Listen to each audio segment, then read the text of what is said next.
आसंता काली पवित्र मकर संक्रांति सजई हेउछि एकादश रुद्रप्रभु बाबा हटकेश्वर पीठ। काली मध्य आरंभ हेब बहु प्रतीक्षित हटकेश्वर मकर महोत्सव।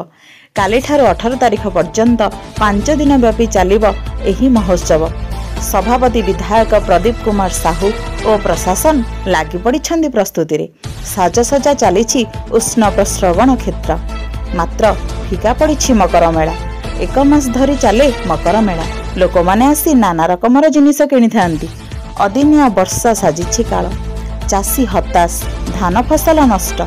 एठाकार चाषी किछि रोजगार करंती एही मकर मेलारू। मात्र से आशारे रहीगला भली लागुछि। पानी कादुआरे दुकान करुछन्ति व्यवसायी। पाग जदि भल रहे निश्चय आसीबे व्यवसायी। मकर मेला और कुआकुंडर मुख्य समस्या है जल जोगाण। एथिपाई अट्री उष्ण प्रश्रवण ठारे कौनसी जल जोगाण पाई स्वतंत्र व्यवस्था और कौनसी आलोकीकरण व्यवस्था नहीं।